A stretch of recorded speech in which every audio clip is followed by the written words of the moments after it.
muchas bendiciones. Estamos en la semana 3, el módulo 3 del curso Exégesis Textual de la Epístola del Apóstol Pablo de la iglesia de Éfeso. Así que muchas bendiciones para todos los estimados hermanos. Y quiero ir de lleno, porque hoy tenemos también muchas cosas buenas para todos los estimados hermanos. Nos toca el capítulo 4 y el capítulo 5. Interesante. Reitero algo que dije al principio, todo el mundo se enfoca en el capítulo 6, pero en teología el término es silogismo, que no podemos llegar al 6 si no pasamos por el 1, el 2, el 3, el 4 y el 5 para poder llegar al 6. Y hoy comenzamos lo que es la parte práctica. Vamos a verlo de esta manera.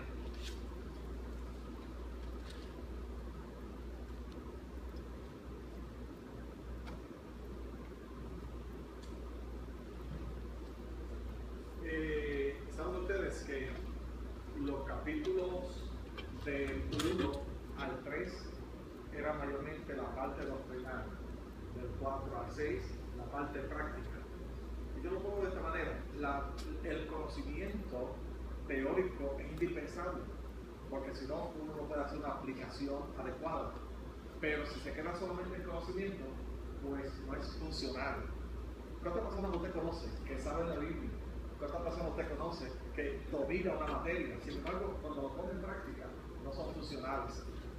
Le diría más, a veces es mejor menos conocimiento y más práctica porque es funcional. Y yo pongo, por ejemplo, por no decir nombre, hay personas que va a un buen vendedor y le ofrece un set de ollas. Y la forma en que le presenta el set de ollas es tan maravilloso que la persona piensa, wow, pero se da cuenta al cabo de poco tiempo de que no es problema de las ollas ni de la estufa, es que hay que usarlas, porque si las dejo nuevas en caja, no me va a hacer que la función.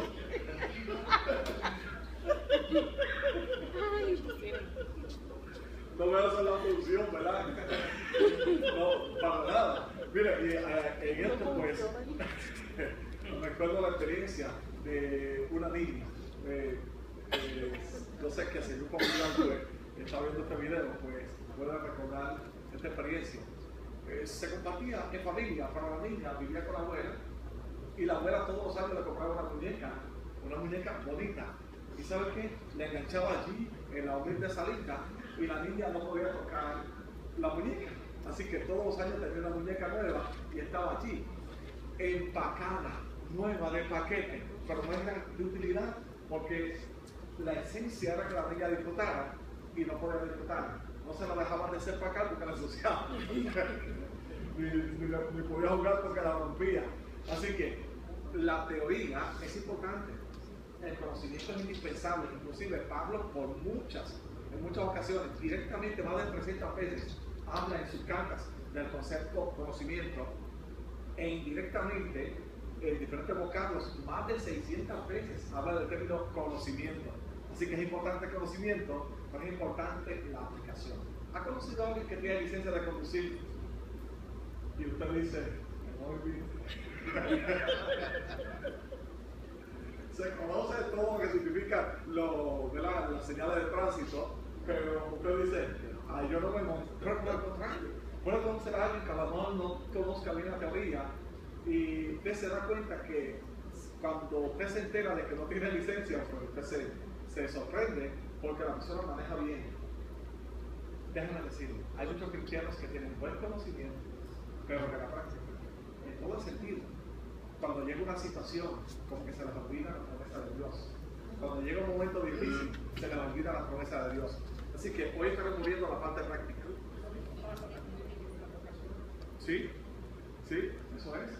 Miren, el mecánico, el doctor, en todo pasa lo mismo.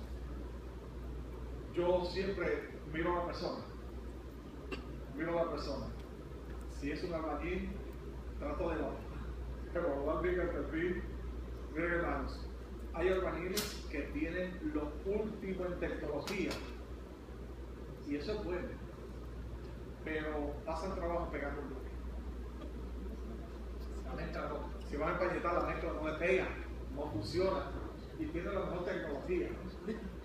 Y no es que sea malo la tecnología, pero sin embargo hay otro que a lo mejor no tiene la capacidad económica para comprar la última tecnología, ¿verdad? Y desde acá tira la mezcla y queda aquí y todo muy bien. Eso es así. Amén. Déjenme decirles en este punto, para todos los que nos están viendo, este es un tipo nuevo, así que me tengan paciencia. Estoy hablando de tecnología. Amén. Pero la verdad es que lo domine. Usted puede estar seguro que hasta que los ojos cerrados lo voy a. La parte doctrinal del capítulo 1 al 3 y la parte práctica de los capítulos 4 al 6. Ya hemos visto en el capítulo 1 se presenta a la iglesia como cuerpo, capítulo 2 como templo. Este es el esquema más utilizado cuando se habla de exégesis textual. Cuerpo, templo, ministerio. En la sección práctica, el capítulo 6, nuevo hombre, el 5, novia y el 6, soldado. Pero vamos directo entonces a la Biblia, porque quiero enfatizar unos detalles. Comienzo con esta pregunta. Y vienen ustedes y se la voy a parafrasear. ¿Esperará el mundo una actitud y comportamiento diferente en nosotros? ¿Esperará el mundo? Miren, déjenme decirles que la gente allá afuera sabe cómo debe ser un cristiano. Nuestros familiares que no conocen a Dios, nuestras amistades, saben cómo debe ser un cristiano. Cuando uno de vez en cuando, ¿verdad? Está en su proceso laboral y a lo mejor enfrenta un momento difícil, se le acerca a alguien y le dice, ora a Dios. Yo sé que tú eres una mujer de fe, un hombre de fe. Y eso motiva a uno, porque esa persona sabe cómo yo debo actuar en momentos difíciles. Pero por otro lado, cuando hago algo indebido, que todo el mundo lo hace, pero cuando un cristiano lo hace, siempre habrá alguien que le diga, muchachos, supone que tú no hagas eso. Así que el mundo espera algo de nosotros. Y aquí lo queremos unir con todo lo anterior. No puede haber el proceso siguiente si yo lo aplico efectivamente desde el capítulo 1 que vimos. ¿Se acuerdan que hablamos de lo que es el espíritu de sabiduría, el espíritu de revelación? Tener ese poder y esa autoridad en función en mi vida. Yo no puedo tener unidad como cuerpo de Cristo, como iglesia, si no conozco aquello, si no lo aplico efectivamente. De lo contrario, estaremos pidiéndole a un árbol de China, naranja para los que nos escuchan en otro país, que dé aguacates, y nos rompemos la cabeza tratando de que haya unidad, pero es que no se ha puesto en función los primeros elementos. Normalmente, usted sabe que hay un esfuerzo en nuestro país para que haya unidad en las iglesias, y yo me alegro de que haya un esfuerzo, pero percibo que no se ha logrado mucho, porque tratamos de empezar en tercer grado, seguir a primero, a segundo. Entonces, no va a funcionar. Vamos al capítulo 1, vamos a tratarlo, al capítulo 4, versículo 1, lo vamos a tratar textualmente.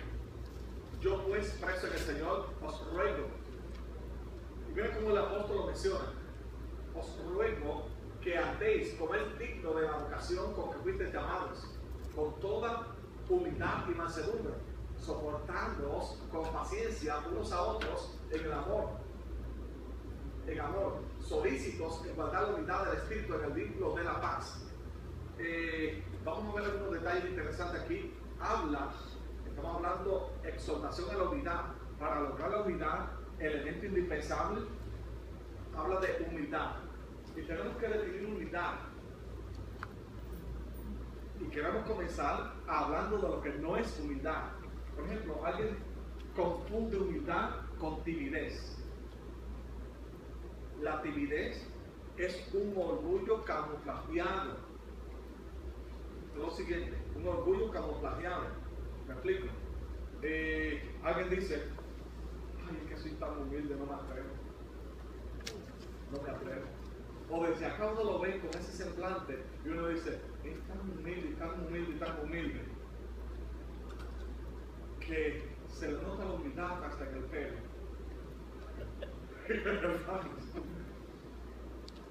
Confundimos la humildad muchas veces. Se le nota la humildad hasta los zapatos.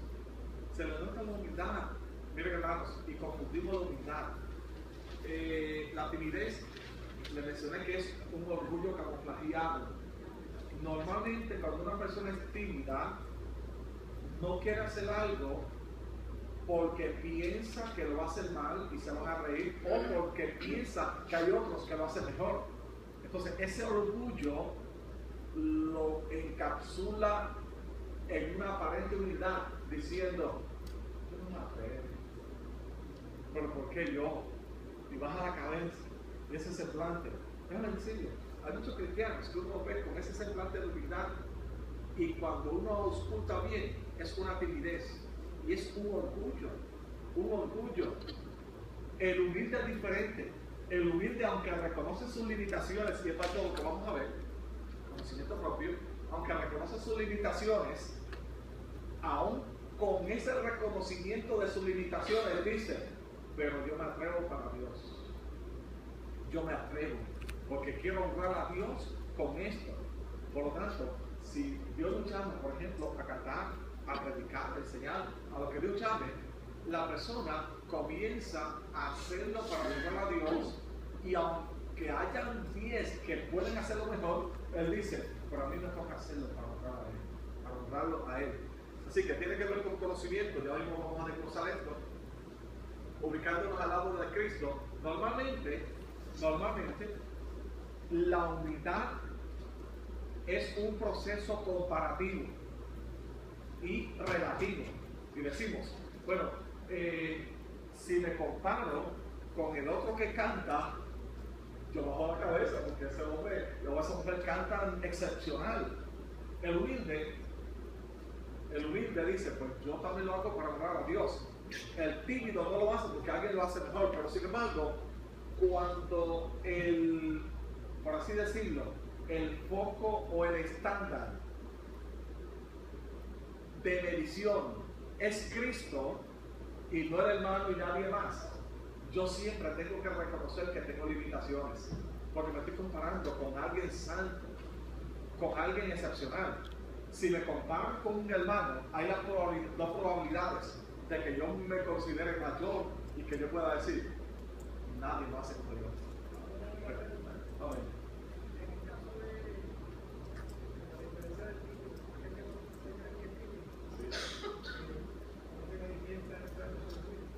Sí, sencillamente no haciendo aquello que puede hacer pensando en que alguien lo va a criticar o que alguien lo hace mejor. Y así hay muchas personas, déjame decirle, que uno casi tiene que rogarle, sabiendo uno y percibiendo que puede hacerlo, no lo hace al nivel que puede hacerlo, sencillamente porque piensa que alguien lo hace mejor. Entonces, y hay otras áreas también en que la timidez afecta. En 3 segundos lo digo mi testimonio. Todas las fotos que usted va a ver, le conté parte de la historia. Yo estoy en la espalda de mi mamá. Mi mamá tuvo que orar y al final tuvo que pedirle a Dios que rompiera ese espíritu. En mi caso era un espíritu maligno de timidez desde que nací. Desde que nací. No me permitió disfrutar de la niñez de la iglesia. No me permitió disfrutar nada desde niño a la iglesia. Pero yo sabía que podía hacer algo. Yo capturaba y podía asimilar todos los mensajes del pastor y de cualquiera. Cuando se cantaba un instrumento, yo sabía que yo podía hacerlo. Inclusive, yo tocaba un pianito en mi casa, tocaba guitarra en mi casa y me sentía incómodo en la iglesia. Pero era un espíritu. En mi caso era yo le diría rayando lo diabólico. Mi mamá tuvo que interceder. La persona tímida tiene una pared. El humilde piensa de esta forma. Bueno, pues yo voy para allá. No es que sea presentaba, ¿verdad? Haciendo cosas diferentes, pero mi Biblia dice, yo lo voy a hacer porque quiero honrar a Dios. Y lo voy a hacer porque quiero honrarlo. Hay mucha gente con talentos y habilidades, no lo ponen en la mano del Señor porque son orgullosos. Y lo encapsulan en una timidez. Ya, y que ellos le llaman humildad, pero es timidez. Así que, aquí está el vocablo griego, ¿verdad? Que es tapeinos, para humildad. Tapeinos. Y mayormente tiene la concepción que yo le estoy mencionando. Una persona que reconoce, tiene conocimiento de sí, tanto sus virtudes como sus limitaciones. Es una ventaja uno saber sus limitaciones y sus fortalezas, porque uno sabe hasta dónde puede llegar y uno sabe qué puede hacer y uno se atreve a hacer exactamente lo que uno puede hacer. Y cuanto más si uno se pone en la mano de Dios y uno dice, Señor, yo sé que llego hasta aquí, pero contigo no tengo límites. Tú me usas como tú quieras. Y eso es lo que busca papá Dios. Una de ellas, ¿verdad? Es humildad, 5 palabras de las más grandes, ¿verdad? Que podemos ver nosotros. Humildad, ya mencioné el vocablo de donde viene. Es importante, este detalle quise traerlo, porque el concepto humildad para los efectos de la cultura donde se desenvolvía la iglesia primitiva era muy despectivo, inclusive llegó a significar una persona arrastrada, vil. Por lo tanto, el concepto de humildad no era bien visto en aquella cultura. El cristianismo fue quien adoptó como una gran virtud la humildad.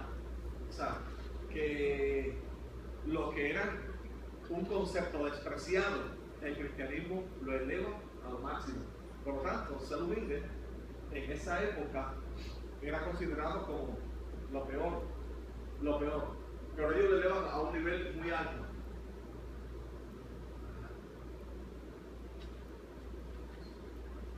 Miren varios de los términos: despreciable, rastrero, que es el concepto de una planta que se queda en la tierra. Una persona entregada a otro.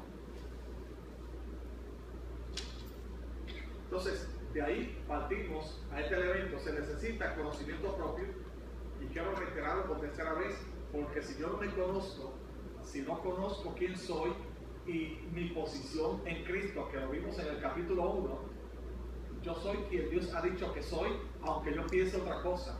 Yo soy quien Dios ha determinado que soy.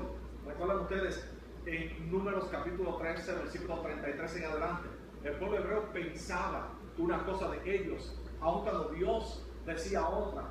Pero si yo sé quién soy y sé lo que Dios ha dicho de mí, tengo una ventaja. Y todo esto comparándome solamente con Cristo, con Él. Porque es importante la humildad, yo compararme solamente con Él, porque siempre voy a encontrar una razón para depender de Él. Nunca, cuando yo me comparo con Él, nunca voy a decir, estoy ahí mano a mano, me llevo a poco, estoy cerca. Siempre que yo me comparo con Cristo, voy a encontrarme de mano con la cabeza abajo, porque Él es muy santo. Pero la idea no es que yo me sienta mal, la idea es que yo aprenda a depender de Él y que yo aprenda a extender mi mano y humillarme ante Él. Eso es humildad. ¿Sabes que en la Biblia se encuentra muchas veces el término descender, que viene del vocablo cum? Muchas veces encontramos y descendió Jesús. Y descendió Jesús. Ese descender lo vemos sencillamente como una historia, un episodio. Pero ¿sabe qué significa? Él descendió. Él dejó la esencia. El apóstol Pablo, cuando escribe a los filipenses, lo hace de forma explícita. Dice, no escatimó, no consideró su posición, sino Pablo. Entonces Juan acá, capítulo 1, el Evangelio según San Juan, capítulo 1, versículo 14 dice, y aquel verbo fue hecho carne y habitó entre nosotros. Es un proceso de humildad. Pero sin embargo, dice luego que fue hecho que nuevamente regresa. Cuando nos comparamos con Él, uno se siente, wow, qué perfección, qué grandeza, qué poder, qué autoridad, qué autoridad. Y no nos debe amedrentar, todo lo contrario, decir, ese es mi Dios, de que yo dependo y que me mantenga en conexión con Él. Quiere decir que la humildad nos debe llevar no a un golpe de pecho, diciendo, mira quién soy, sino, si me miras a mí, vas a encontrar mil defectos. Si me miras a mí, vas a encontrar cuántas cosas negativas. Pero si miras de quien yo estoy dependiendo, me vas a ver bien, me vas a ver perfecto, porque yo dependo de Él. Esa es la esencia de la humildad. No te para la humildad, humildad.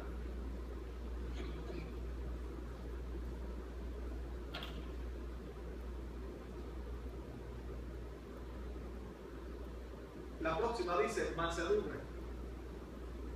Cuando se habla en el sermón de las bienaventuranzas, bienaventurados los mansos, no dicen eso, ¿verdad? Es bueno aclararlo porque había un mal concepto décadas atrás de que los cristianos teníamos que ser tan tontos, ¿verdad? Y la gente se aprovechaba de nuestra nobleza pensando que éramos cristianos.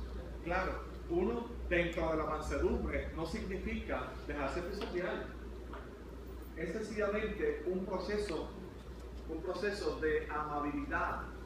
Cuando usted va a una oficina y la persona que se supone que le atienda abusa de usted porque piensa que usted es cristiano, uno con mucha gentileza y con mucha amabilidad le dice, oye, me parece que en el reglamento dice esto, me parece que los derechos del paciente dice esto, me parece, y uno con mucha amabilidad y riéndose, le lee los derechos del paciente, le lee los derechos, uno riéndose. Ahora, ¿ha visto usted un cristiano que mal se ve, que va a la oficina del doctor exigiendo y que va arrogante, exigiendo los derechos? Déjeme decirle, la mejor forma de uno ganar es a veces cediendo porque al final gana, hermanos, y siendo amable. Siendo amable. Claro, también había un concepto décadas atrás y gracias a Dios que eso ya casi no existe. De que se decía, mientras más años te veas, más cristiano y más santo eres.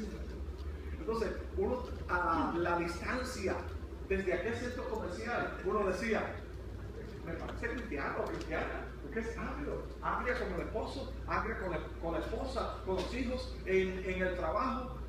Ese es el concepto, usted sabe. Muy contrario a lo que dice el apóstol Pablo. Para lograr esto, primero humildad. Y aparentemente en lugar de relacionar una cosa con la otra, la humildad con la unidad, mansedumbre con la unidad, por lo vamos a ver ya mismo.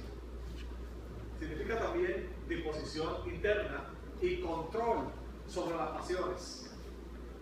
Ese control no es humano, solamente viene cuando tenemos una relación con Dios.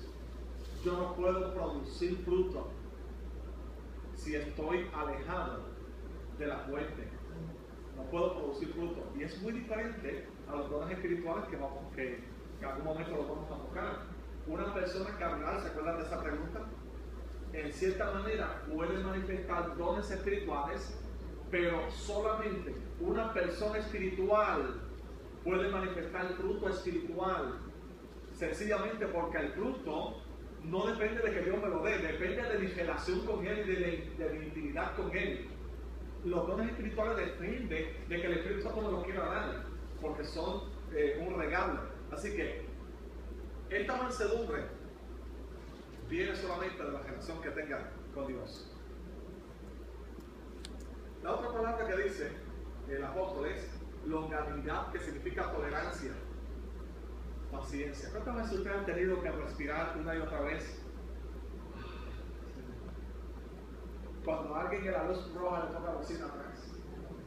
Cuando le violentan sus derechos y hay injusticias. Cuando alguien se aprovecha de su necesidad y abusa.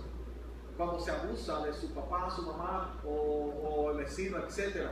Cuando ocurren injusticias. Ahora, tolerancia, paciencia tenemos que verlo también desde este punto de vista. No es uno soportar como un angelito todas las injusticias. Es sencillamente, hermanos, uno esperar la oportunidad adecuada, utilizando la prudencia y la coherencia para manejar las situaciones. Coherencia es sencillamente hija de la prudencia y es la que nos lleva a dar pasos lentos pero seguros y a hablar con mucho cuidado, aun cuando por dentro uno está diciendo: yo quisiera correr a 60 millas por hora, pero sin embargo tenemos que tener tolerancia y paciencia. Claro, esto no es fácil, déjenme decirle. Tener tolerancia y paciencia no es fácil, no es fácil. Pero entonces, cuando uno busca esa unidad, uno logra esa paciencia y esa tolerancia. La próxima habla de amor, y de esto ya vamos a hablar un poquito en detalle. Y habla de paz. Humildad, mansedumbre, longanimidad, dignidad, amor y paz. 5 elementos esenciales para la unidad. Si no están o si falta uno, no están los ingredientes necesarios. O sea, son necesarios todos para que haya unidad. Aquí hacemos algunas preguntas. Y en este punto, yo quisiera mencionarles. Usted va a ver muchas preguntas, pero no son para que usted las conteste. Es como una guía para que se le haga más fácil. ¿Sí? Para que se le haga más fácil hacer las tareas y para su propia reflexión, para que tenga, ¿verdad?, el tiempo de meditar. ¿Okay? Luego dice, leemos el versículo número 3, solícitos en guardar la unidad del Espíritu, el vínculo de la paz. Ahora menciona en el 4, un cuerpo, un espíritu, como viste también llamados, en una misma esperanza de nuestra vocación, un Señor, una fe, un bautismo, un Dios y Padre de todos, el cual es sobre todos y por todos y en todos. Hasta aquí tenemos que notar lo siguiente: son elementos sobre los cuales está esa fe, fundamental esa fe. Un solo cuerpo, espíritu, una sola esperanza de vocación, solo Señor, fe, bautismo, un solo Dios. Esto sencillamente lo que significa es que hay una sola iglesia. Nosotros, para cuestiones tal vez gubernamentales, civiles y prácticos, pues hay diferentes nombres, pero solamente hay una iglesia. El cuerpo de Cristo lo propone solamente una iglesia. Ahorita hablaba con un compañero y uno se hace la pregunta que me han hecho 1000 veces: ¿por qué hay tantas iglesias? Y la contestación es básica: porque Dios no quiere que nadie tenga excusa. Y hay diferentes iglesias porque hay diferentes dinámicas. Y depende de la dinámica, la persona no tiene excusa. Si le gustan los coros 85 millas por hora, pues tiene que haber una iglesia que cante los coros 85 millas por hora. Si le gusta una iglesia más pasiva, pues no hay excusas. No hay excusas. Pero al fin somos una sola iglesia, un solo cuerpo. Basado en eso, precisamente, en esa unidad, el apóstol sigue diciendo: para cada uno de nosotros fue dada la gracia conforme a la medida del don de Cristo. ¿Por qué este texto, el versículo número 7, es sumamente importante? Obviamente todo es importante, pero sienta unas bases. Dice, pero a cada uno. ¿Ese a cada uno cómo lo vamos a interpretar? Ahorita, en el versículo 11 en adelante es explícito, pero aquí tenemos que entender que todo cristiano tiene un depósito de Dios. Todo cristiano. No hay cristiano que pueda decir: Dios se olvidó de mí, no me hizo ningún depósito. Inclusive, desde que Dios en la eternidad me tenía en su mente, ya Dios había depositado en mí algo especial, dones, ministerios, etc. No puede haber un cristiano sin ministerio, no puede haber un cristiano sin don. Todos tenemos. Y claro, a veces se nos hace más fácil pensar y decir, yo no sé para qué Dios quiere que yo haga. Yo no sé cuál es el plan y propósito de Dios. Mucha gente lo dice por salir del paso como excusa, pero sí lo saben. Si algo siente de que Dios lo ha llamado. Así que partimos también de esa premisa, la unidad, pero dentro de la unidad, cada uno fue llamado para algo en específico. Ahora, el versículo que quiero hacer un poco de énfasis, el versículo 11, por favor.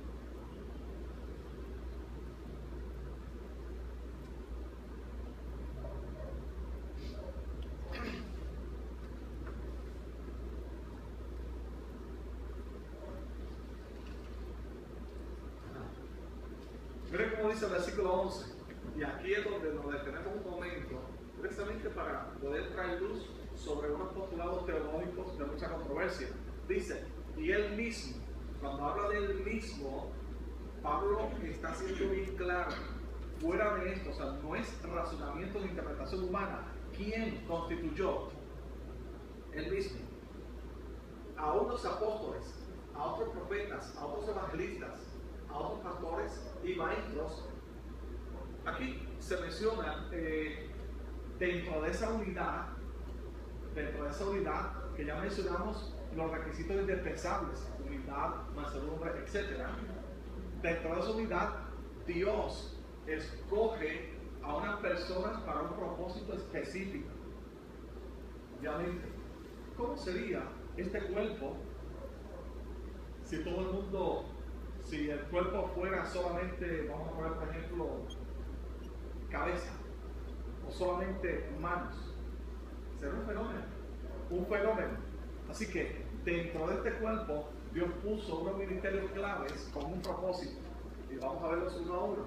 Cuando se habla de profeta, tenemos que entender el concepto de profeta, de apóstol de esa época, el concepto apóstol, el vocablo que utiliza el apóstol Pablo, apóstoles, apóstolos, o son varios vocablos pero con la misma esencia.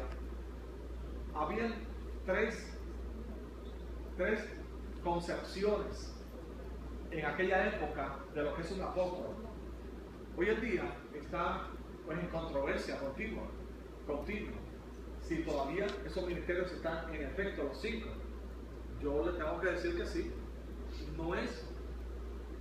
El problema no es el texto bíblico, es la interpretación que se le está dando hoy en día al concepto de esos ministerios que están aquí. El concepto apóstol tenía tres concepciones. La primera es la que normalmente nosotros conocemos, aquellos que caminaron con Jesús, y eso creo que en un momento dado lo aclaramos. Las personas que caminaron con Jesús, que le vieron en la resurrección, que estuvieron ahí mano a mano con él. Un poco más adelante, y para efectos de sus tareas, yo les puse algunos textos bíblicos donde también se mencionan apóstoles que no caminaron con Jesús, o sea, pero se les considera apóstol también, está ahí literalmente.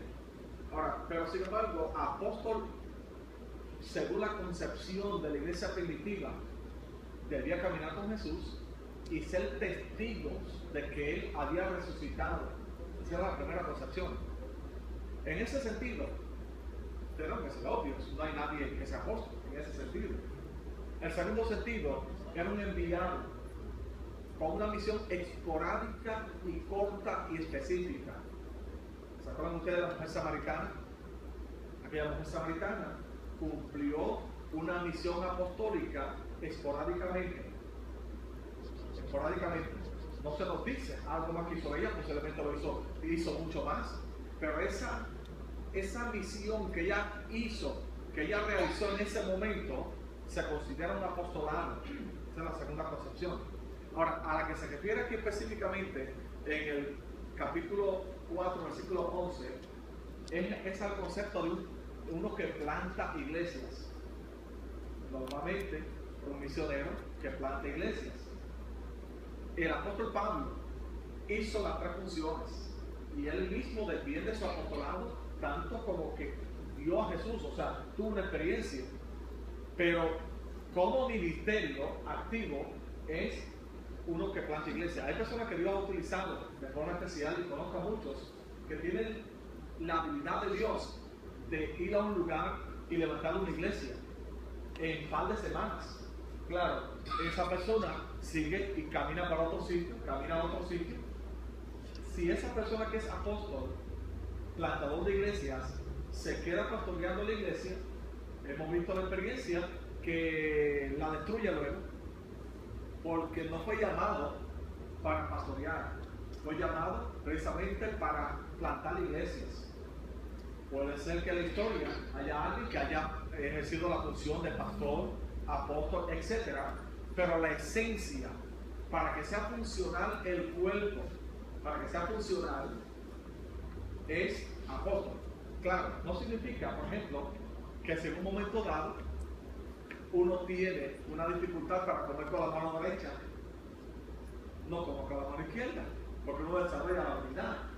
O si la persona no puede comer con las dos manos, pues puede inclusive desarrollar la habilidad de comer con los pies. Usted ha visto personas que tienen esa habilidad.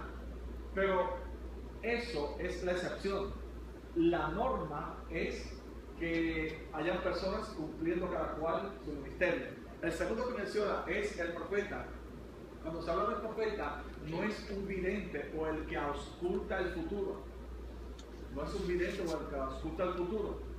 El término profeta para el concepto de la iglesia primitiva es el que predica de manera motivacional para consagrar mayormente a la iglesia, para confrontar mayormente a la iglesia.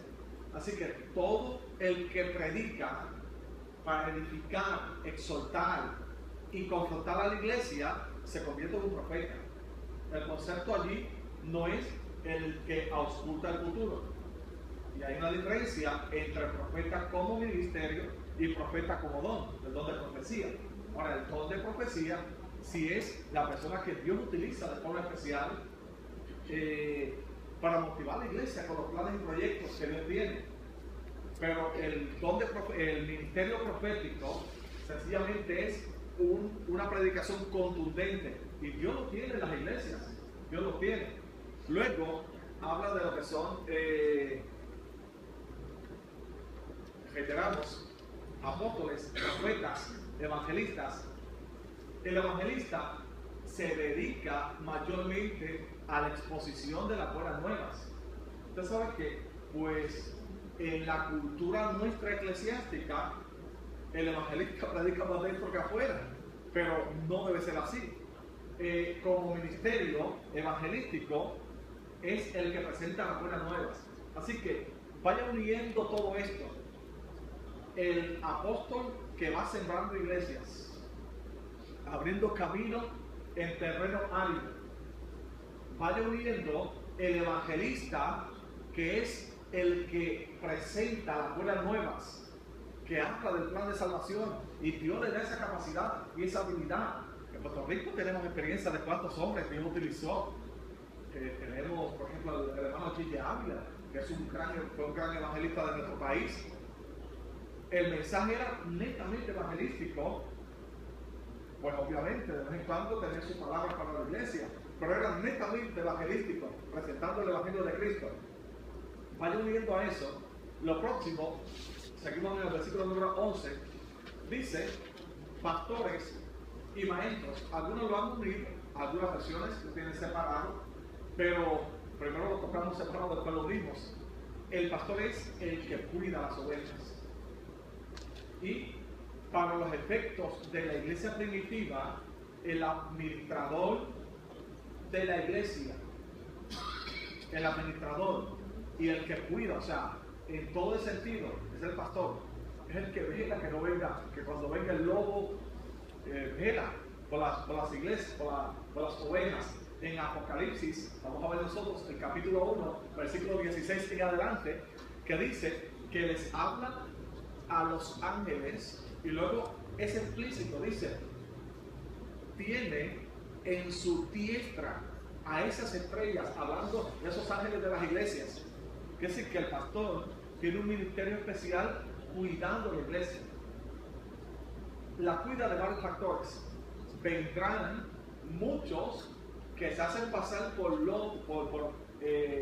así decirlo, por profetas, se hacen pasar por evangelistas, se hace pasar por apóstol, o se hace pasar por maestro o por pastor, y tiene que tener el discernimiento. Así que quien cuida la oveja, de vez en cuando la lleva al pasto fresco, agua fresca, pero de vez en cuando le da el cantacito, ¿verdad?, para que se pueda enderezar. Ahora, también menciona maestro. ¿Hay alguien que tenga una versión moderna? ¿O una versión antigua? Okay. Es interesante, le doy la asignación que lo busque. La versión antigua dice doctores. La Reina Valera vieja dice doctores. Usted lo busca como asignación, pero cuando se traduce, se habla de maestros y es el equivalente a maestro en nuestros días. El maestro es el que tiene la tarea de impartir y abrir precisamente la motivación para ese conocimiento bíblico en el proceso del discipulado. Usted sabe que muchas personas aceptan a Cristo y si no hay un proceso de discipulado, porque déjeme decirle, el cristianismo se aprende como una cultura, y si la persona llega y no aprende a ser cristiano, lamentablemente va a aprender a ser más cristiano.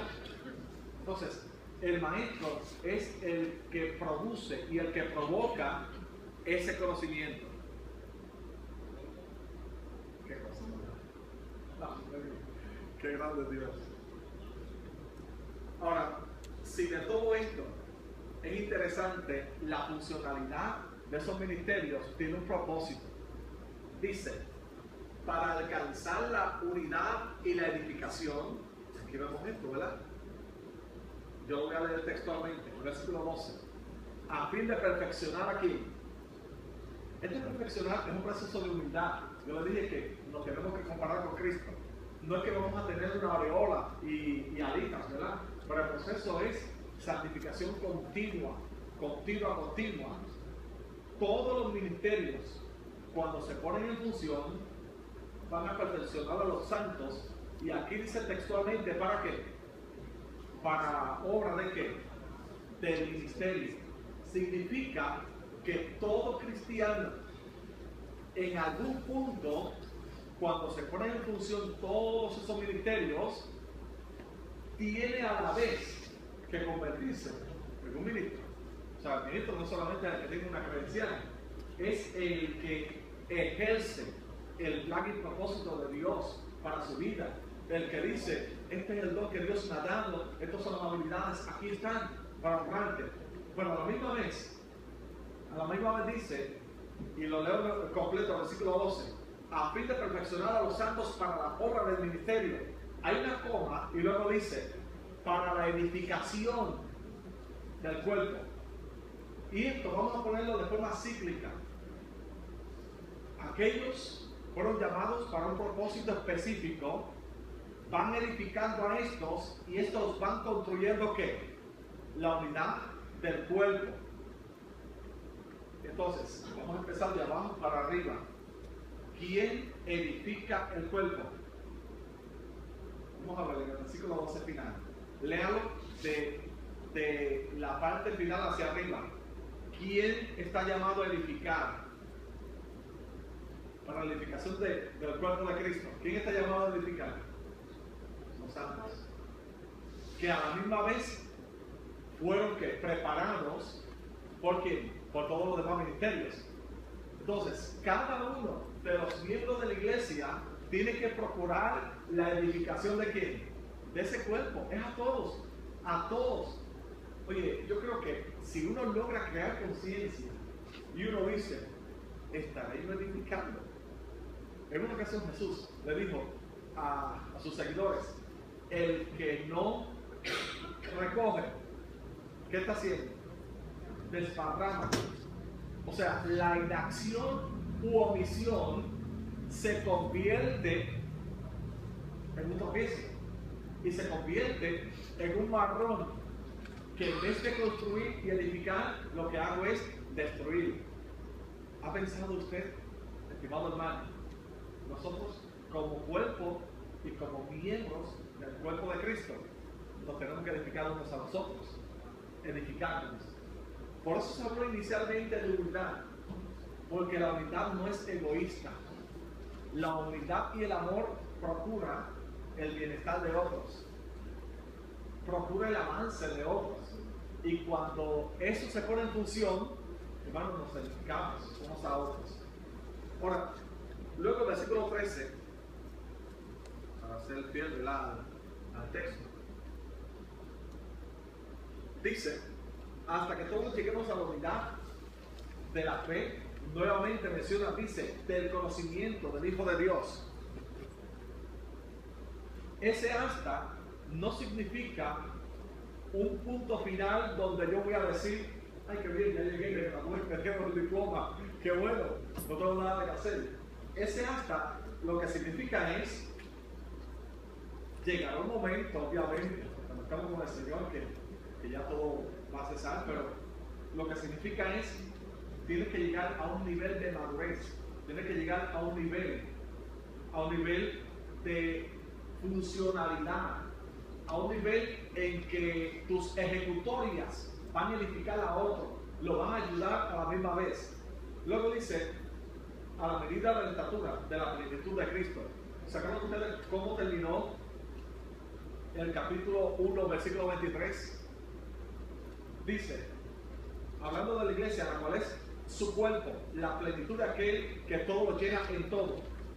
Por lo tanto, cuando repetimos aquí el versículo 14, a la medida de la estatura de la plenitud de Cristo, no es que seamos perfectos, es que si sigo y dependo de Cristo, estoy en ese camino progresivo todo el tiempo, en ese camino progresivo. Ahora, sigue añadiendo razones y dice: para que ya no seamos niños fluctuantes. Usted va a encontrar allí parte de las razones que llevó a Pablo a decir esto. Esto se llama madurez. Madurez, para que ya no seamos niños fluctuantes, llevados por doquiera de todo viento de doctrina. La imagen que el apóstol tiene aquí es, imagínense las olas. La primera ola que va, la otra ola que viene. Cualquier ola que llegue, sigo el ritmo de esa ola. Pero entonces él está diciendo: para que ya no seamos niños fluctuantes, llevados por doquiera de todo viento de doctrina.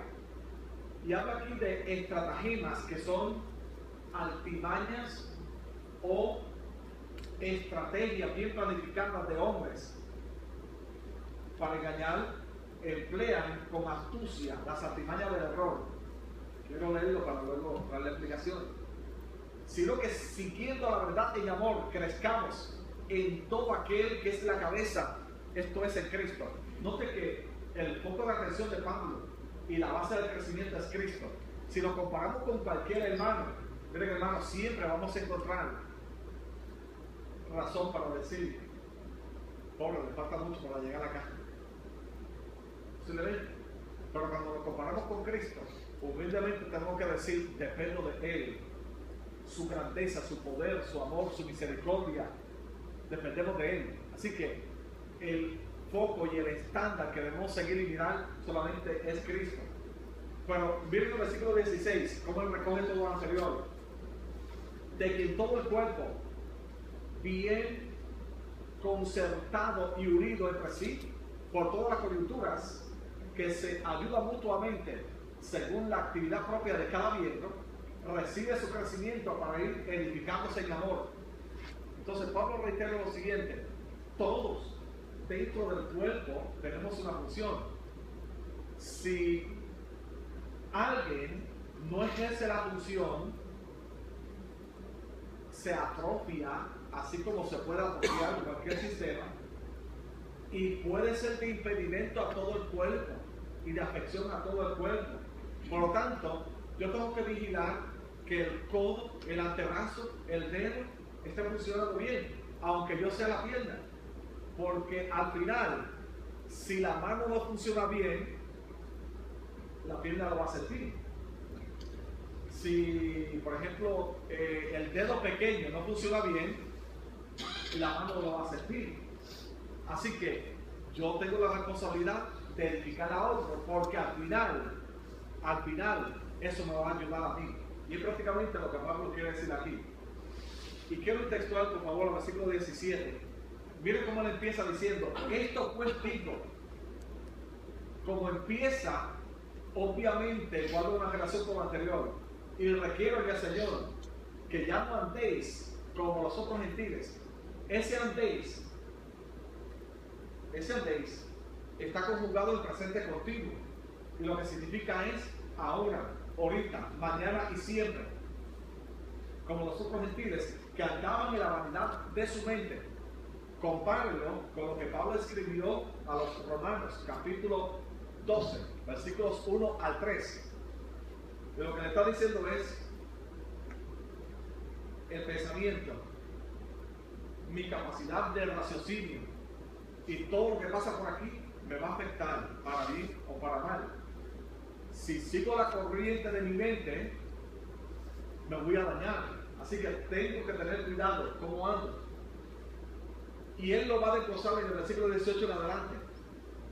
Dice, teniendo el entendimiento entenebrecido, ajenos de la vida de Dios por la ignorancia que en ellos hay, por la dureza de su corazón.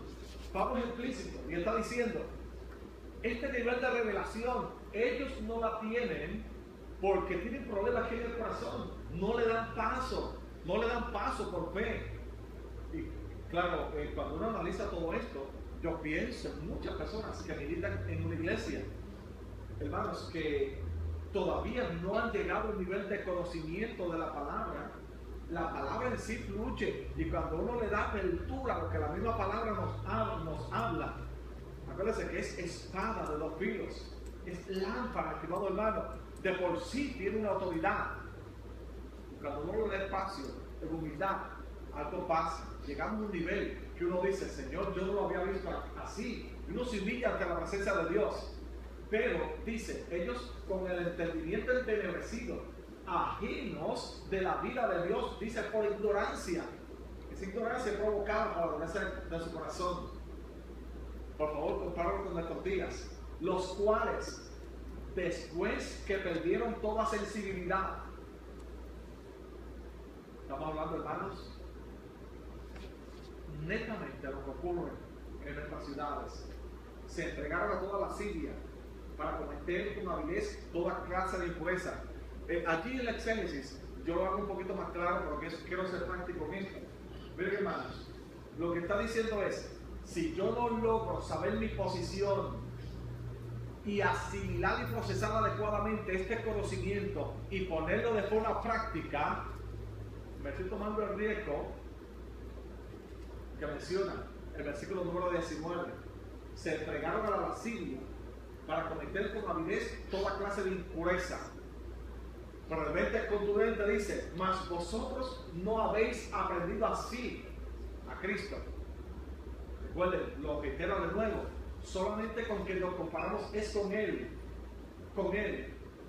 Si en verdad le habéis oído y habéis sido por Él enseñados conforme a la verdad que están en Jesús. Ahora, Pablo va a seguir reiterando. No sé si hay algún maestro aquí, pero en pedagogía, y Jesús lo utilizó mucho, se llama el proceso didáctico de repetición. Y es que repite lo mismo de diferentes formas con tal de que la esencia y la enseñanza se quede. Y aquí va a empezar en ese proceso. En cuanto a la pasada manera de vivir, y miren el proceso como él lo va a decir. El primer paso es que despojados. Ahora yo le pregunto, ¿a quién le toca hacer ese despojo? ¿A quién le toca? Nosotros. Tú sabes que nosotros a veces queremos que Dios haga algo, pero a mí me toca hacer una parte también. Y la invitación de Pablo es, a mí me toca despojarlo. Significa, yo, por lo anterior, soy el que tengo que tener control de mis pensamientos. Tengo que tener cuidado de lo que veo, de lo que escucho, de lo que hablo, todo lo que me pueda afectar. Soy yo. Yo no voy a bajar del cielo para pagar el radio ni el internet. O sea, yo soy el que tengo que tener control. Así que ese despojo lo tengo que hacer yo. Es el primer paso. El segundo paso lo encontramos en el versículo 23. Renovaos en el espíritu de vuestra mente. Entonces tengo que ir educando la mente, los pensamientos, y es un proceso. Estamos hablando, el primer paso es indoctrinar. Tengo que tener fuerzas para no ver aquello que me afecta, pero a la vez tengo que tener en ese proceso de renovación la capacidad de ver aquello que me va a satisfacer y ayudarle en la vida espiritual. Hermanos, no es fácil. En estos días tanto bombardeo que tenemos, pero a mí me toca ver lo que me edifica y desechar lo que no me edifica. Es a mí. Ahora, luego que pasa el proceso de despojar y de revestir, y de renovar, viene el próximo paso en el versículo 24. Dice, y vestíos del nuevo hombre. ¿A quién le toca vestirse ahora? A nosotros. Y esto se da con la aplicación de todo lo anterior. Miren, hermanos, es un ejercicio que nos toca individualmente a nosotros. Individualmente nos toca a nosotros. Ahora, de la forma en que están conjugados, yo quiero reiterarlo, hermanos, de la forma en que están conjugados, ateis, despojados, renovados, vestidos, es presente continuo. Lo que significa es que yo tengo que estar en ese proceso todo el tiempo. El día que me descuide, le estoy dando oportunidad.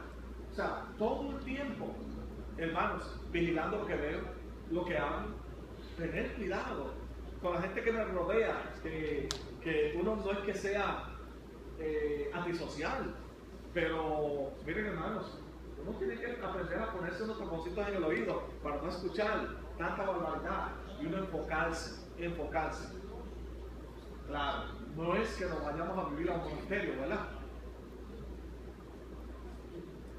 El 25, por lo cual desechando la mentira, hermanos, no se puede pasar este paso, lograr este paso del versículo 25 si no hacemos lo anterior.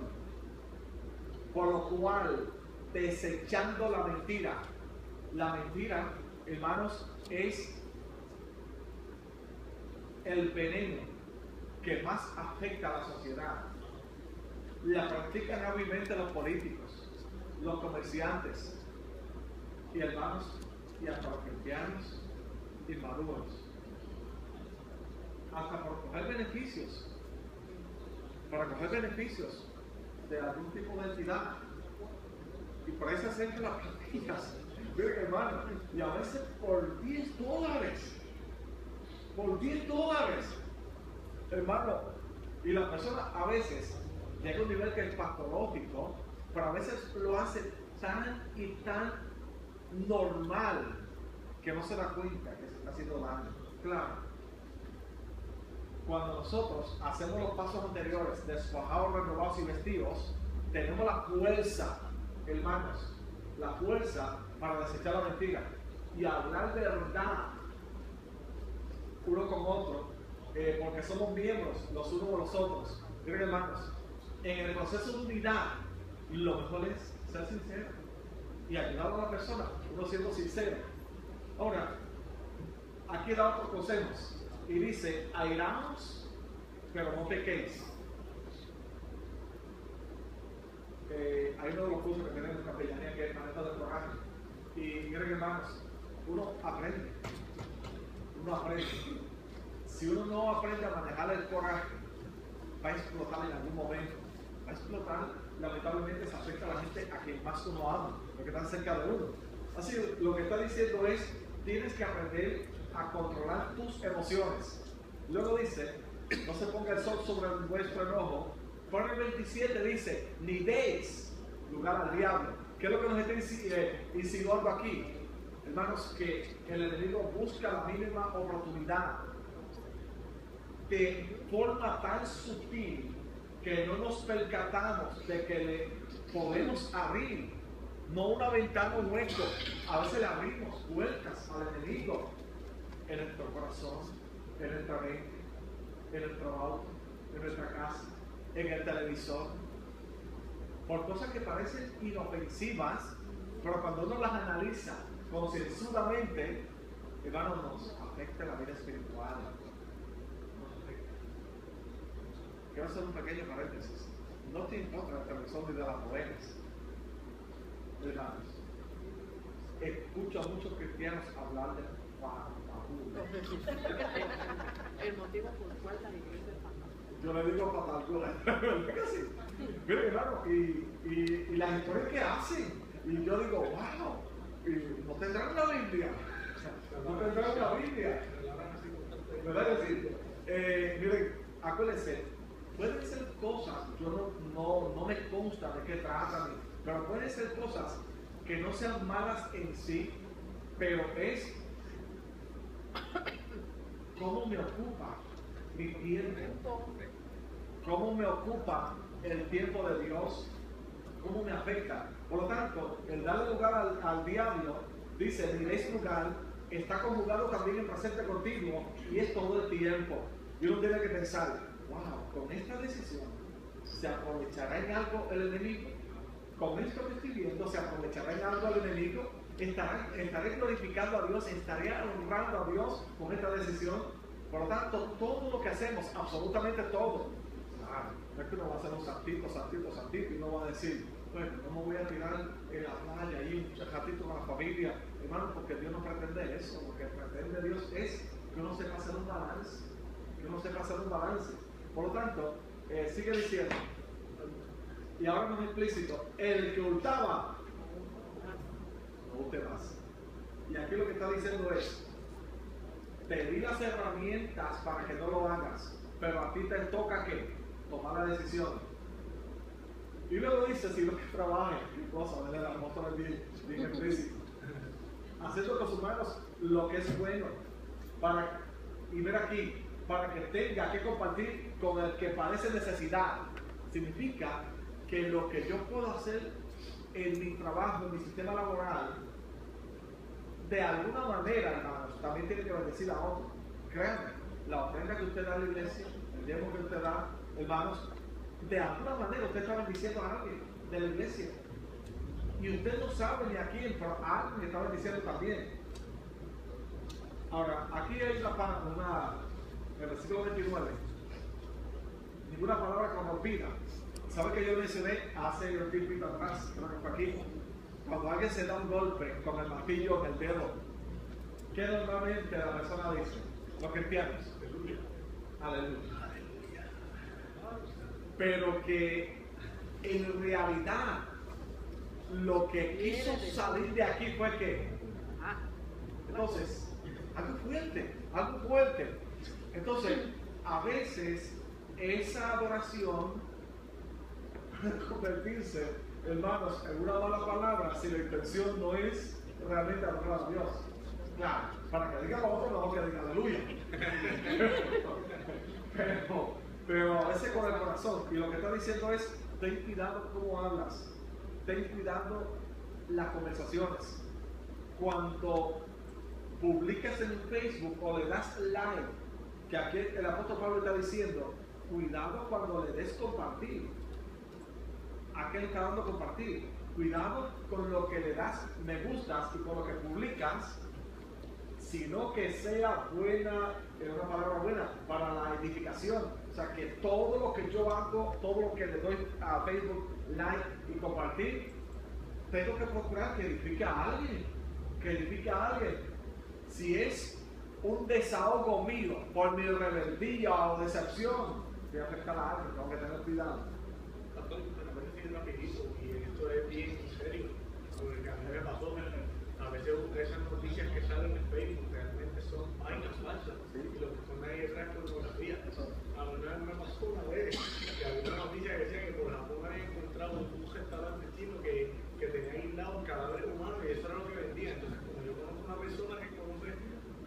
muchacho de China, pues le di compartir, le dije mi nombre, sin leer la noticia, sin entrar. Todo esto lo sé porque la primera persona me llama y dice, mira papá, ¿tú viste lo que tú me etiquetaste? Y yo, pues la noticia, y yo, no, tú entra y ve la noticia. Y cuando yo entré, te da login un cuarto de abajita en la noticia, pero después en un momento empiezas a tirarte un montón de páginas pornográficas y ya, madre, y yo aquí. Mire bien la noticia y la letra chiquita. Sí, Si es una página web, claro, no le dé nada para nada. Tuve que hacer un clase de testamento disculpado, Sí, claro, es que Facebook, precisamente esta semana está tirando la persona, yo no autorizo, pero a la vez que usted esté en la cuenta, le está autorizando a todo. Todo lo que usted publica se puede utilizar. Todas las fotos que publica, cualquier persona la puede utilizar. Cualquier. Va a decir que ya no comparto ninguna. Porque usted ya autorizó eso, así que hay que tener mucho cuidado. Aprovechelo para bien. Pero también dice, y no contestéis. Aquí lo que indica es que hay la posibilidad, si no manejo adecuadamente lo anterior, que el Espíritu Santo puede sentirse, por así decirlo, nostálgico conmigo. Ahora, imagínense, ¿se ha sentido usted nostálgico en algún momento por algo? Su esposo, su esposa, sus hijos. ¿Uno se ha sentido? Ahora, imagínense el Espíritu Santo. Aquí, ¿verdad? Sentirse nostálgico con uno. Uno pensar que en cierta medida ofendió al Espíritu Santo y cuando se contesta, o sea, en este caso, una nostalgia bien profunda, no significa que nos abandona, pero hemos herido al que está aquí adentro y que está 24 horas, déjenme decirle, 7 días a la semana. Por lo tanto, no es para que uno ande escondiéndose, ¿verdad? Pero la realidad es que 24 horas al día, 7 días a la semana está aquí.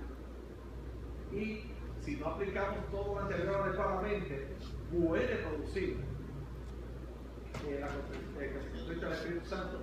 Y es enfático, lo mencionamos en el capítulo 1, con el papel de sellados. O sea, no está diciendo, ten cuidado, ese sello, lo que está diciendo es, asegúrate, la única evidencia contundente de que un día vas a estar en el cielo, como adelanto se te dio el Espíritu Santo, una sortija, ¿verdad? Ese adelanto, que lo vimos en el capítulo 1, eso es lo único. Por lo tanto, si se afecta esa relación, miren, no te vas a sentir con una esperanza saludable para ir al cielo. Luego dice, y voy a leer textualmente lo otro, quítense de vosotros toda amargura. Usted sabe que la amargura causa también daño no tan solo en el sistema de este ciclo espiritual, sino en el sistema físico. La amargura. También quítense todo enojo, ira, gritería, maledicencia y malicia. Antes, sed benignos unos con otros, misericordiosos, perdonándoos unos a otros, como Dios también nos perdonó a vosotros en Cristo. Voy a leerlo otro rápido, porque quiero dar una aplicación, pero la esencia está ahí, pero dice, miren el capítulo 5, sigue la misma línea, y conjugado en presente continuo, sed pues imitadores de Dios como hijos amados. Significa, y reitera ya como por cuarta o quinta vez, nuestro foco de atención debe ser solamente Cristo. Nuestro modelo ideal debe ser Cristo. Andar conjugado con bien en presente continuo, en amor, como Cristo nos amó y se entregó a sí mismo por nosotros, ofrenda y sacrificio a Dios en olor fragante. Pero fornicación y toda inmundicia, avaricia, ni aún se mover entre vosotros como comieron a los santos, ni palabras deshonestas, ni necedades, ni truanerías, que no convienen, sino antes bien acciones de gracias. Porque sabéis esto, que ningún fornicario, o inmundo, o avaro, que es idólatra, mira cómo compara, hermanos, con la idolatría, tiene herencia en el reino de Cristo y de Dios. Nadie os engañe con palabras vanas, porque por esta causa viene la ira de Dios sobre los hijos de desobediencia. Aquí hay un punto, hermano, porque hace como 2 semanas una persona muy prominente en Estados Unidos, una iglesia enorme, pienso que la más grande, dijo, ya aquí no se va a hablar más de pecado. Y ya he leído y he estudiado y creo que la Biblia no condena la pareja, los homosexuales, el lesbianismo. Así que aquí lo que vamos a hablar es solamente de vamos para adelante. Y sigue para adelante, que tú puedes. Miren, hermanos, aquí el apóstol es claro. Es claro. Específicamente, miren ustedes, el versículo número 6. Nadie os engañe con palabras vanas, porque por estas cosas viene la ira de Dios sobre los hijos de la desobediencia. No seáis pues partícipes con ellos, porque en otro tiempo erais tinieblas, mas ahora sois luz en el Señor, andad como hijos de luz. Porque el fruto del Espíritu es en toda bondad, justicia, verdad, comprobando lo que es agradable al Señor. Y no participéis de las obras infructuosas de las tinieblas, sino más bien reprenderlas, porque es vergonzoso es aún hablar de lo que ellos hacen en secreto. Mas todas las cosas, cuando son puestas en evidencia por la luz, son hechas manifiestas, porque la luz es lo que manifiesta todo. Como Juan dice, despiértate tú que duermes, levántate de entre los muertos, te alumbrará Cristo. Mirad vuestra diligencia como andéis, no como necios, sino como sabios, aprovechando bien el tiempo, porque los días son malos. Por tanto, no seáis insensatos, sino entendidos de cuál sea la voluntad del Señor. No os embriaguéis con vino, en lo cual hay disolución. Antes bien, sed llenos del Espíritu, hablando entre vosotros con salmos, con himnos, con cánticos espirituales, cantando y alabando al Señor en vuestros corazones, dando siempre gracias en todo al Dios y Padre de nuestro Señor Jesucristo. Ahora, tan solo esto lo que nos está diciendo de forma práctica, estimados hermanos, es una exhortación. Siempre vamos a tener la tentación, siempre vamos a tener el riesgo, pero tenemos que mantener esa intimidad, hermanos, esa intimidad. Si yo procuro la unidad, según las bases que vimos ahorita, del cuerpo, automáticamente me está equiparando, hermanos, para yo estar mirando al modelo que es Cristo, automáticamente, y me mantiene lleno de Dios. Si yo miro egoístamente para mí, hermanos, puedo hacer mucho, pero no tanto cuando yo procuro la edificación de los hermanos. Ahora, del versículo 21 de adelante, hermanos, se usan mucho las bodas. Voy a leer tan solo algunos y se los voy a descifrar. Someteos los unos a los otros. Yo creo que es el texto clave de todo, porque normalmente empezamos en el 22. El 22 dice, las casadas estén sujetas a quién, pero el 21 dice, someteos que, y ahí incluye todos. Ahora, las casadas estén sujetas a sus propios maridos. Yo solo voy a poner de esta forma, el término sujeción, que en la exégesis que tenemos está bien claro, no es como normalmente uno piensa. En nuestra cultura, cuando alguien se sujeta, esa autoridad tiene tanta injerencia sobre uno que le dice, baja la cabeza, mueve el pie derecho, mueve el pie derecho. Pero esa no es la sujeción. El término sujeción, amén.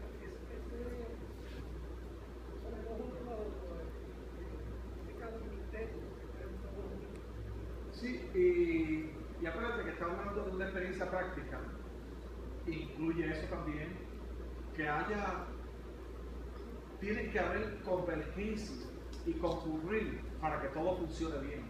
Si no hay convergencia, si no se concurre, lamentablemente se va a dividir el cuerpo. Y esa no es la idea. Por lo tanto, el proceso de sometimiento tiene que haber disposición mía y ceder en unos puntos para llegar a un punto medio. Pero note en el versículo 23, las casadas estén sujetas a sus maridos. Oye, Qué fuerte se le truje esto a las hermanas, ¿verdad? El esposo lo dice bien fuerte. Las casadas estén sujetas a sus propios maridos, como al Señor. Pero el término sujeción, lo que significa no es estar aplastada. Y miren cómo yo se lo voy a ilustrar.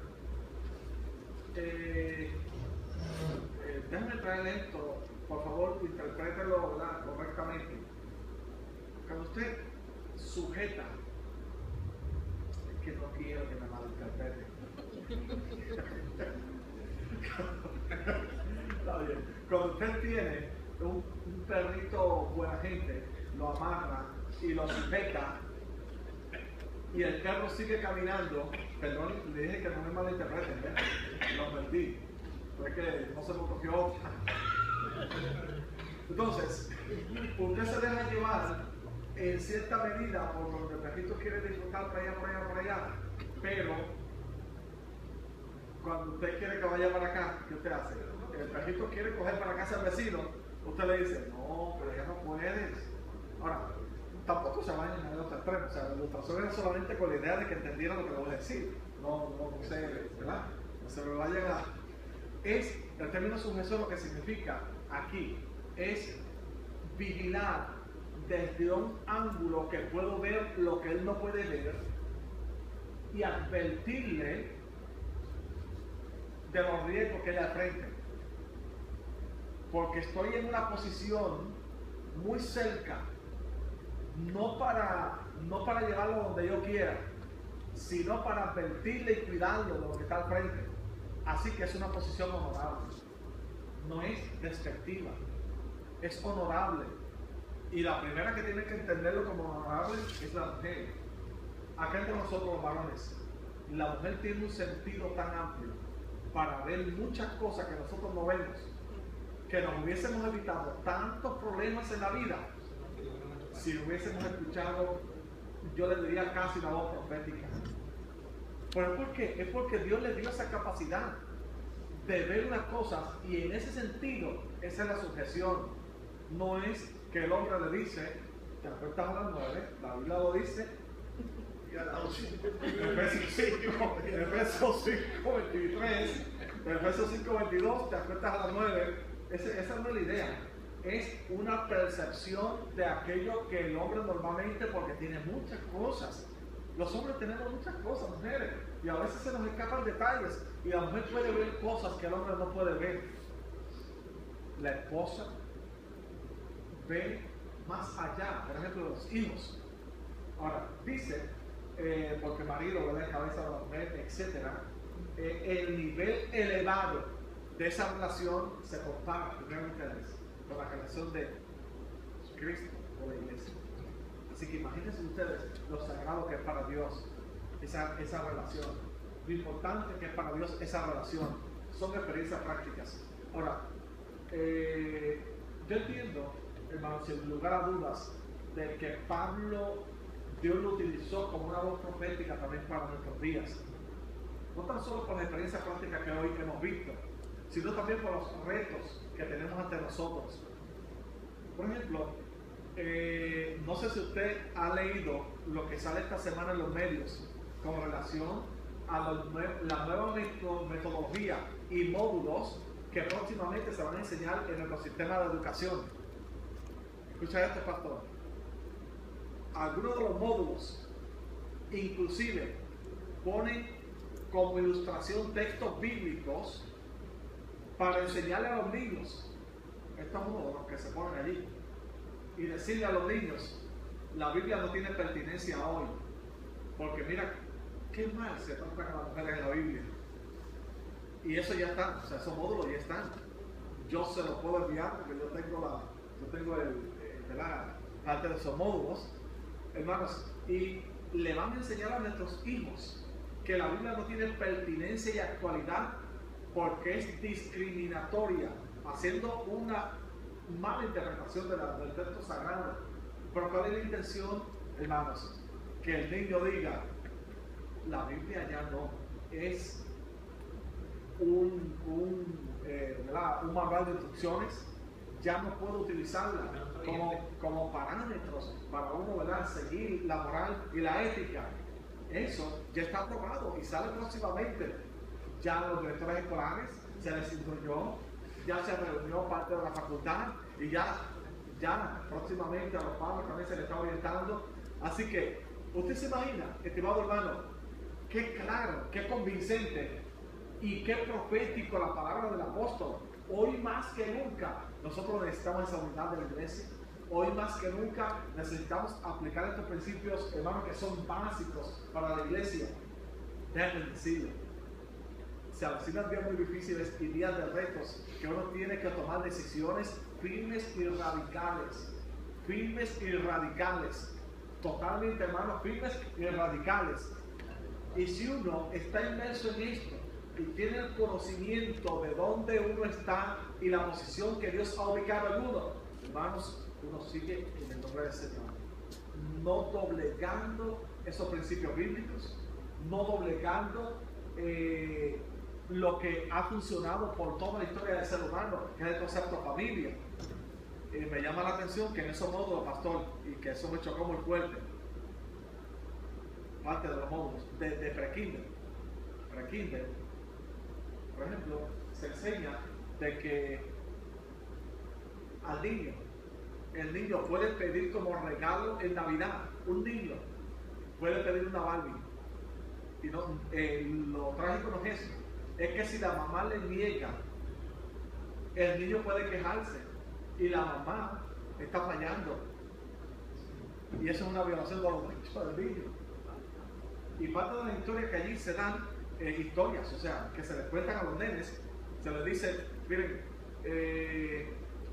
un niño, por ejemplo, parte de la historia que leí, y se la voy a parafrasear, un niño hizo todas las tareas, hizo todo lo que tenía que hacer, cumplió con todo, le dijo a la mamá, quiero ver una serie, un juego, pero que terminaba muy tarde. La mamá le dijo que no podía verlo. Luego se le enseña a los niños, eso es una violación a sus derechos. O sea, pone al niño contra la mamá, porque la mamá le dijo, eso termina muy tarde, se le enseña a los niños, eso es violación de derechos.